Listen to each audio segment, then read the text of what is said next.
అయినటువంటి స్త్రీ ప్రార్థనా కూడికి వచ్చింది. ప్రార్థనా కూడికి వచ్చి ఆమె దేవుని వాక్యము విన్నది. విన్న తర్వాత ఆమె హృదయం తెరవబడింది. అయ్యా, యేసుక్రీస్తు వారు అర్థం కావాలంటే హృదయం తెరవబడాలి.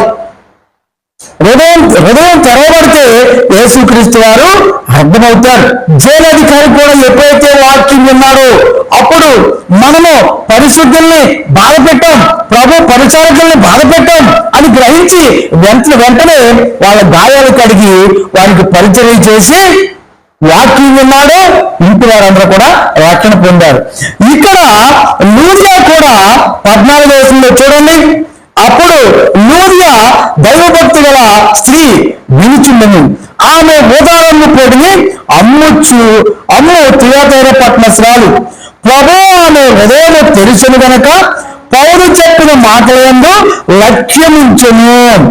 ఆమెను ఆమె ఇంటి వారును బాప్తిసం పొందినప్పుడు ఆమె నేను ప్రభువునందు విశ్వాసం కలదాన్ని మీరు ఎంచి నా ఇంటికి వచ్చి ఉండుడని వేడుకొని మమ్మల్ని బతిమాలు బలవంతము చేస్తుంది. లూదియా మరి తన ఇంటి వారందరూ కూడా బాప్తిసం పొందినట్టుగా మనకి అర్థమవుతుంది.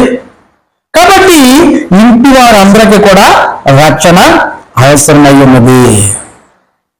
వారు చిన్నవారా పెద్దవారా అనేది మరి మనము వ్యత్యాసము చూడవలసినటువంటి మరి పని ఉన్నదా లేదా అనేది మనం ఆలోచించాలి.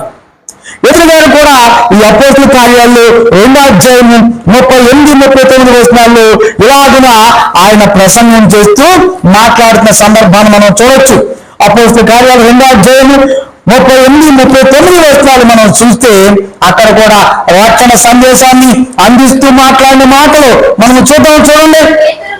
పేతురు మీరు మారు మనసు పొంది పాపక్షమాపణ నిమిత్తము ప్రతివాడు యేసుక్రీస్తు నామమున బాప్తిసం పొందుడి, అప్పుడు మీరు పరిశుద్ధాత్మనే వరం పొందుతారు. ఈ వాగ్దానం ఎవరికంట? మీకే కాదు, మీ పిల్లలకు కూడానే.